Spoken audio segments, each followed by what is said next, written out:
Welcome to grey matter enhancer. আজকে আবার ভারতের লোককথার একটি গল্প আমি পড়ে শোনাবো। ভারতের লোককথার যে গল্পগুলো আমি পড়ে শোনাচ্ছি, এই গল্পগুলো যে বইতে আছে সে বইটার নাম হলো ভারতের লোককথা এবং এর অনুবাদ করেছেন মহাশ্বেতা দেবী। আজকের গল্পটি তামিল লোককথা। গল্পের নাম মাটির শাশুড়ি। অনেকদিন আগে ভারী শান্তশিষ্ট একটি ছেলের বউ ছিল। শাশুড়িকে সে খুব মানত, তার তুচ্ছতম ইচ্ছাও পালন করত। বুড়ি শাশুড়ির মানমর্যাদা রেখে চলত, কথাই বলতো না পারতপক্ষে, হুকুম জানাতো মাথা নেড়ে। প্রতি সকালে বউ জানতে আসতো আজ কনকে চাল চড়ানো হবে। বুড়ি গম্ভীর মুখে চিন্তা করত, তারপর হাত তুলত। কোনোদিন 2 আঙুল দেখাই, কোনোদিন 3টে, যেমনটি তার খেয়াল খুশি। বউ নীরবে শুনত, রান্নাঘরে গিয়ে আঙুলের নির্দেশ মতো রান্না করত। একদিন বুড়ির অসুখ হলো, সে মরিয়েও গেল। কচি বউটি তো কেঁদে বান ডাকালো। ছোট গেরস্থলিতে কি করবে ভেবে পায় না। শাশুড়ি বলে দেন না কিছু, তাতেও মন খারাপ। কতটা চাল রাঁধবে তা বলে দেয় কে?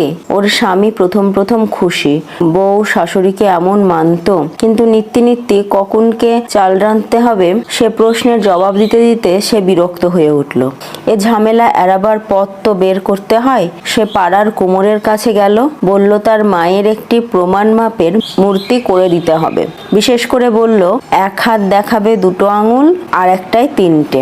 কয়েকদিনেই মাটির শাশুড়িতে রং পড়ল, গায়ে জামা কাপড় উঠল, সব একেবারে তৈরি। স্বামী সেটি বাড়ি এনে রান্নাঘরের কাছে এমন জায়গায় রাখলো যাতে সহজে চোখ পড়ে।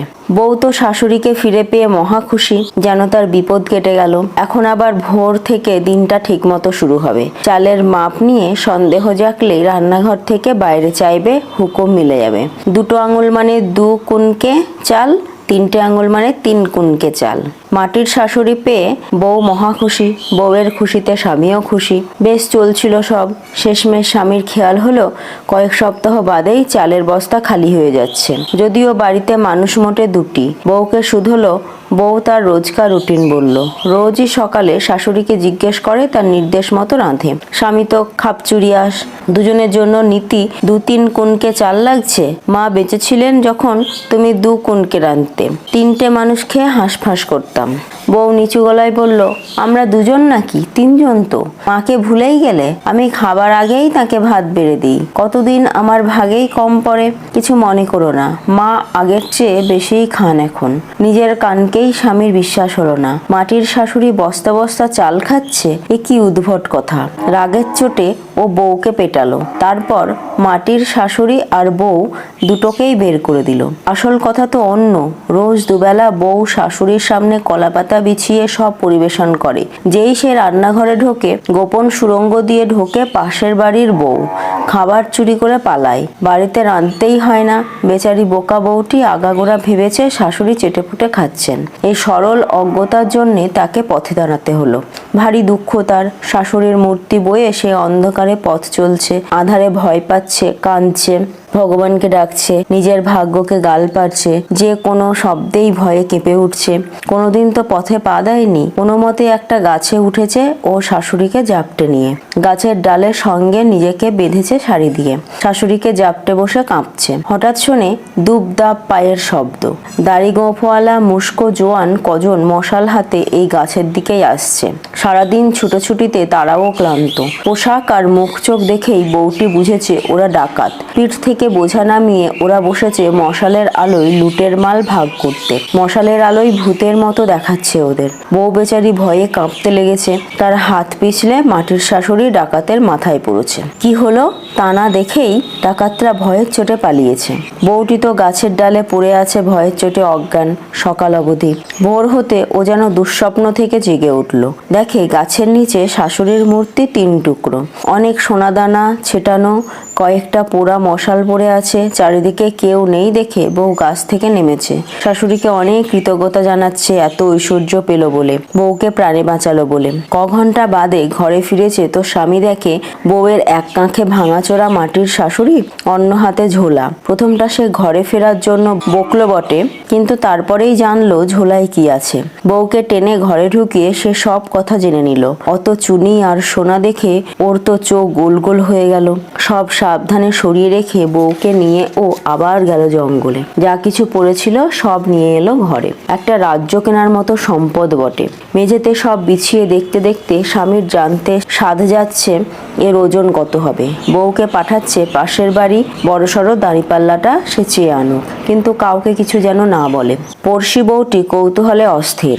মাপের জন্য বড় দাঁড়িপাল্লা কেন লাগবে? বউটিও কিছু বলছে না। তা পড়শি বউ পাল্লায় খানিকটা পাকা তেঁতুল চিটকে দিল। যখন পাল্লা ফেরত এলো, দেখে কি একটা দামি জহরত ঝলমল করছে। ওরা কর্তাগিন্নি ভেবে পাচ্ছে না, কাল অবধি যাদের কানাকড়িও ছিল না তারা আজ পেল্লায় মাপার মতো হিরে জহরত পেল কোথায়? পড়শি বউ তো পরদিন এবাড়ির বউয়ের পিছু ছাড়ছে না। শেষে ভালো মানুষ বউটা সব বলে ফেললো। কেমন করে তাকে বর তাড়িয়ে দিল, গাছে কেমন বসে থাকলো, শাশুড়িকে জাপটে সব বলল। শেষে বলল শাশুড়ির আশীর্বাদেই এত ঐশ্বর্য পেয়েছে ওরা। বারবার অবশ্য বলল, কাউকে বলো না কিন্তু। মরা শাশুড়ির কথা ধূর্ত বউটি বিশ্বাস করেনি। ওর স্বামী ভাবলো এ হলো ধনী হবার সহজ উপায়। সেও একটা মস্ত মাটির পুতুল তৈরি করালো, বউকে নিয়ে গেল জঙ্গলে। পড়শির বোকা বউটা স্বামীকে যত ধন দৌলত এনে দিয়েছে তা না আনলে সে ঘরে জায়গা পাবে না, এ কথাও স্বামী জানিয়ে দিল। চালাক বউ তো সব ভেবে চিনতে কাজে নেমেছে, আর সফল হবেই হবে সে বিশ্বাস করে। যেমন ভাবা গিয়েছিল তাই ঘটলো। সেই ডাকাতরাই মশাল হাতে এলো, লুটের মাল ভাগ করতেও বসলো। ওরা যেই পোঁটলাটা খুলেছে বউটাও মাটির মূর্তিটা ছুঁড়ে মেরেছে। ভীষণ ভাঙচুরের শব্দ। ডাকাতরা পালালো বটে, দূরে গেল না। ওদের মনে সন্দেহ ঢুকেছে। প্রথমবার আচমকা বিপদ ঘটে যায়, এখন তো দেখতে হয় হুড়মুড়িয়ে পড়ছে কি। কয়েকটা গাছের পিছনে লুকিয়ে ওরা সব দেখছে। দেখে কি গাছ থেকে নেমে এসে একটি স্ত্রীলোক ওদের লুটের মাল সরাচ্ছে। রাগে গর্জন করতে করতে ওরা ওকে ঘিরে ধরেছে, আর আরেক রাতে ওদের ভয় দেখিয়ে সব ধনরত্ন নিয়ে যাবার জন্যে ওকে বেজায় ধমকাচ্ছে। মেয়েটা মুখ খোলার আগেই ওরা ওকে ঠেসে পিটাচ্ছে আর গাছের গায়ে ওকে বেঁধে রেখে নিজেরা ভেগেছে। ওর স্বামী ওকে পরদিন খুঁজে পেল। ভয়ের চোটে মেয়েটা পাগল পাগল। রাতে ধনরত্ন খুঁজতে এসে কি দুর্দশা না তার, কিন্তু একটি কানাকড়িও মেলেনি। এই ছিল আজকের গল্প।